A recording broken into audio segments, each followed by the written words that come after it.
Hi friends, ಎಲ್ಲರಿಗೂ ನಮಸ್ಕಾರ. Friends, ನೋಡಿ, ಇದು ಝೀಝಿ ಪ್ಲ್ಯಾಂಟು ತುಂಬ ಚೆನ್ನಾಗಿ ಬೆಳ್ಕೊಂಡಿದೆ. ಇದರಲ್ಲಿ ಕಟಿಂಗ್ಸನ್ನು ನಾವು ಯಾವ ರೀತಿಯಾಗಿ ಹಾಕ್ಬೋದು ಅನ್ನೋದನ್ನು ತಿಳಿಸ್ಕೊಡ್ತೀನಿ. ವಿಡಿಯೋನ ಕಂಪ್ಲೀಟಾಗಿ ನೋಡಿ.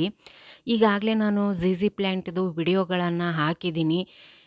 ನಾನು ಅದನ್ನು ಬೇಕಿದ್ರೆ ಡಿಸ್ಕ್ರಿಪ್ಷನ್ ಬಾಕ್ಸಲ್ಲಿ ಲಿಂಕ್ ಕೊಟ್ಟಿರ್ತೀನಿ. ಒಂದು ಸಾರಿ ಚೆಕ್ ಮಾಡಿ ನೋಡಿ, ನಿಮಗೆ ಮಾಹಿತಿ ಇಷ್ಟ ಆಗ್ಬೋದು. ನೋಡಿ, ಇದು ತುಂಬ ದಿನದ ಗಿಡ. ಇದು ನಮ್ಮ ಮನೆಗೆ ತೊಗೊಂಡು ಬಂದು ತುಂಬ ದಿನ ಆಯಿತು. ಗಿಡ ಅಲ್ಲೇ ಒಂದು ಒಣಗೋಗಿದೆ. ಅದನ್ನು ಕೂಡ ನಾನು ಇವತ್ತು ಕಟಿಂಗ್ ಇಟ್ಟು ಟ್ರೈ ಮಾಡ್ತೀನಿ, ನೋಡೋಣ ಬರುತ್ತಾ ಇಲ್ವಾ ಅಂತ. ಹಾಗೆ ಇದು ಒಂದು ಸ್ವಲ್ಪ ಈ ರೀತಿಯಾಗಿ ಬೆಳ್ಕೊಂಡಿದೆ. ಇದನ್ನು ಒಂದು ಕಡ್ಡಿನ ನಾನು ಕಟ್ ಮಾಡಿ ತೆಗಿತೀನಿ. ಆಮೇಲೆ ಇದನ್ನು ಈ ರೀತಿಯಾಗಿ ಕಟ್ಟಿ ಕೂಡ ಇಡಬಹುದು, ಚೆನ್ನಾಗಿ ಕಾಣುತ್ತೆ. ಬಟ್ ಇಲ್ಲಿ ನಾನು ಒಂದು ಕಡ್ಡಿನ ಕಟ್ ಮಾಡಿದ್ದೀನಿ ನೋಡಿ. ಇದರಲ್ಲಿ ನಾವು ಸಾಕಷ್ಟು ಕಟಿಂಗ್ಸನ್ನು ಮಾಡ್ಕೋಬೋದು. ಒಂದೇ ಒಂದು ಕಡ್ಡಿಯಿಂದ ನೀವು ಹೆಚ್ಚು ಗಿಡಗಳನ್ನು ರೆಡಿ ಮಾಡ್ಕೋಬೋದು. ಆದರೆ ಏನಂದರೆ ಕಟಿಂಗ್ ಬರೋಕ್ಕೆ ಒಂದು ಸ್ವಲ್ಪ ಟೈಮ್ ತೊಗೊಳುತ್ತೆ. ಯಾಕೆ ಅಂದರೆ ನಾವು ಇದನ್ನು ಒಂದು ಕಡ್ಡಿಯಿಂದನೂ ಬೆಳಿಬೋದು ಅಥವಾ ಒಂದು ಎಲೆಯಿಂದ ಕೂಡ ಬೆಳಿಬೋದು. ನೋಡಿ, ಇದರಲ್ಲಿ ಸಣ್ಣದಾಗಿ ಸಸಿ ಬರ್ತಾ ಇದೆ ಇದರಲ್ಲಿ. ಅದಕ್ಕೋಸ್ಕರ ನಾನು ಕಟ್ ಮಾಡಿದೆ. ಈ ರೀತಿ ಸ್ವಲ್ಪ ನಾವು ಕಟ್ ಮಾಡ್ತಾ ಇದ್ದರೆ ಅದು ಬೆಳೆಯುತ್ತೆ. ಅದಕ್ಕೋಸ್ಕರ ನೋಡಿ, ಇದು ಸ್ಟೆಮ್ ಎಲ್ಲ ತುಂಬ ಚೆನ್ನಾಗಿದೆ, ಹೆಲ್ದಿಯಾಗಿದೆ. ಅದು ಇನ್ನೊಂದು ಯೆಲ್ಲೋ ಕಲರ್ ಆಗಿದೆಯಲ್ಲ, ಅದು ಸ್ವಲ್ಪ ಹೆಲ್ದಿಯಾಗಿಲ್ಲ. ಆದರೂ ಕೂಡ ನಾನು ಅದನ್ನು ಟ್ರೈ ಮಾಡ್ತೀನಿ. ನೋಡಿ, ಈಗ ಎಲೆಗಳನ್ನು ನಾನು ಒಂದು ಕತ್ರಿಯಿಂದ ಕಟ್ ಮಾಡ್ತಾ ಇದ್ದೀನಿ. ಈ ರೀತಿಯಾಗಿ ಕಟ್ ಮಾಡಿ ತೆಗೆದಿಟ್ಕೊಳ್ಳಿ. ನಾನು ಒಂದು ಕಡ್ಡಿಯಲ್ಲಿ ಎರಡನ್ನ ಕಟಿಂಗ್ಸ್ ಇಡ್ತಾ ಇದ್ದೀನಿ. ನೋಡಿ, ಈ ರೀತಿಯಾಗಿ ಎಲೆಗಳನ್ನು ಕಟ್ ಮಾಡಿ. ಈ ಎಲೆಗಳನ್ನ ನೀವು ಬಿಸಾಕಬೇಡಿ. ಈ ಎಲೆಗಳಿಂದನೂ ನಾವು ಗಿಡಗಳನ್ನು ಮಾಡ್ಕೋಬೋದು. ಆದರೆ ಏನಂದರೆ ಸ್ವಲ್ಪ ಟೈಮ್ ತೊಗೊಳುತ್ತೆ. 1 ತಿಂಗಳಿಂದ 2 ತಿಂಗಳ ತನಕ ಟೈಮ್ ತೊಗೊಳುತ್ತೆ. ಹಾಗಾಗಿ ನೀವು ಆದಷ್ಟು ಸ್ವಲ್ಪ ಪೇಷನ್ಸಿಂದ ನಾವು ಇದನ್ನು ಬೆಳಿಬೇಕಾಗತ್ತೆ. ಇದು ಏನು ಎಲೆ ಹಳದಿಯಾಗಿದೆಯಲ್ಲ, ಇದರಲ್ಲಿ ಬರಲ್ಲ ಹೆಚ್ಚಾಗಿ. ಆದರೂ ಕೂಡ ನಾನು ಕೆಲವೊಂದನ್ನು ಸ್ವಲ್ಪ ಹೆಲ್ದಿಯಾಗಿರೋದನ್ನು ತೆಗೆದು ಇಡ್ತಾ ಇದ್ದೀನಿ.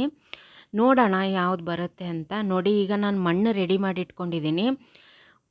ಮಣ್ಣು, ಮರಳು, ಸ್ವಲ್ಪ ಕಂಪೋಸ್ಟನ್ನು ಹಾಕಿದ್ದೀನಿ. ಇದಕ್ಕೆ ಸ್ವಲ್ಪ ಹಸಿ ಮಾಡಿದ್ದೀನಿ. ನೀವು ಇದಕ್ಕೆ ಪದೇ ಪದೇ ನೀರನ್ನು ಹಾಕಬಾರ್ದು. ಡೈಲಿ ನೀರನ್ನು ಹಾಕಕ್ಕೆ ಹೋಗಬೇಡಿ. ಆದಷ್ಟು ಸ್ವಲ್ಪ ಡ್ರೈಯಲ್ಲೇ ಇಡಕ್ಕೆ ಬಿಡಿ. ಇಲ್ಲಾಂದರೆ ನೀವು ಪೂರ್ತಿ ಕೋಕೋಪೀಟಲ್ಲೂ ಕೂಡ ಈ ಎಲೆಗಳನ್ನು ಇಡ್ಬೋದು. ನೋಡಿ, ನಾನು ಎಲೆಗಳನ್ನ ಈ ರೀತಿಯಾಗಿ ಇಡ್ತಾ ಇದ್ದೀನಿ. ನೀವು ಜಾಸ್ತಿ ನೀರು ಹಾಕ್ಬಿಟ್ರೆ ಎಲೆಗಳೆಲ್ಲ ಹಾಳಾಗ್ಬಿಡುತ್ತೆ, ಒಣಗೋಗ್ಬಿಡುತ್ತೆ. ಕಟಿಂಗ್ ಕೂಡ ಒಣಗೋಗುತ್ತೆ. ಆದಷ್ಟು ಇದಕ್ಕೆ ನೀರನ್ನು ಸ್ವಲ್ಪ ಕಡಿಮೆ ಹಾಕಬೇಕು. ಆಮೇಲೆ ನೆರಳಲ್ಲೇ ಇಡಬೇಕು. ನೀವು ತುಂಬ ಉರಿ ಬಿಸಿಲಲ್ಲಿ ಇಟ್ಟರೆ ಈ ಗಿಡ ಬರೋದಿಲ್ಲ. ಈ ಎಲೆಗಳು ನೋಡಿ ಈ ರೀತಿಯಾಗಿ ಇಟ್ಬಿಡಿ. ಕೆಳಗಡೆ ದಪ್ಪ ಏನು ಇರುತ್ತಲ್ಲ, ಅದನ್ನು ಮಾತ್ರ ನೀವು ಕೆಳಗಡೆ ಇಡಬೇಕು. ಅರ್ಧ ಎಲೆನ ನೀವು ಮಣ್ಣಲ್ಲಿ ಹಾಕಕ್ಕೆ ಹೋಗಬೇಡಿ. ಕೋಕೋಪೀಟ್ ಇದ್ದರೆ ನೀವು ಕೋಕೋಪೀಟಲ್ಲೇ ಅದನ್ನು ಹಾಕಿ ತುಂಬ ಚೆನ್ನಾಗಿ ಗ್ರೋತ್ ಆಗುತ್ತೆ. ಅಂದರೆ ಏನಂದರೆ 1 ರಿಂದ 2 ತಿಂಗಳ ತನಕ ಟೈಮ್ ತೊಗೊಳುತ್ತೆ. ತುಂಬ ಪೇಷನ್ಸ್ ಬೇಕು. ಇಲ್ಲಿ ನಾನು ಒಂದು ಗ್ಲಾಸ್ ತೊಗೊಂಡಿದ್ದೀನಿ. ಅದಕ್ಕೆ ಒಂದು ಸ್ವಲ್ಪನೇ ನೀರು ಹಾಕಿದ್ದೀನಿ. ಈ 2 ಕಡ್ಡಿನ ಅದರಲ್ಲಿ ಇಡ್ತೀನಿ. ಇದರಲ್ಲಿ ಕೂಡ ಅಷ್ಟೇ, ನೀರಲ್ಲಿ ಬರಬೇಕು ಅಂದ್ರೂ ಕೂಡ 1 ತಿಂಗಳ ತನಕ ಟೈಮ್ ತೊಗೊಳುತ್ತೆ. ಯಾಕೆ ಅಂದರೆ ಇದು ಗಡ್ಡೆ ಥರ ಫಾರ್ಮ್ ಆಗಬೇಕು ಕೆಳಗಡೆ ಬೇರು ಬಂದಮೇಲೆ. ಹಾಗಾಗಿ ತುಂಬ ಟೈಮ್ ತೊಗೊಳುತ್ತೆ. ಆದರೆ ನೀವು ಹೆಚ್ಚಾಗಿ ಇರುವಂಥ ಗಿಡಗಳಿದ್ದರೆ, ನಿಮ್ಮ ಹತ್ರ ನೀವು ಒಂದು ಗಿಡ ತಂದಿದ್ದೀರಾ, ತುಂಬಾ ದೊಡ್ಡದಾಗಿ ಬೆಳ್ಕೊಂಡಿದೆ ಅಂದರೆ ನೀವು ಈ ರೀತಿಯಾದಂಥ ಕಟಿಂಗ್ಗಳನ್ನು ನೀವು ಇಟ್ಕೋಬೋದು. ಇನ್ನೇನು ಗಡ್ಡೆ ಇರೋದ್ರಿಂದ ನಾವು ನೀರನ್ನು ಕಡಿಮೆ ಹಾಕಬೇಕು, ತುಂಬ ಬಿಸಿಲಿಗೆ ಇಡಬಾರ್ದು.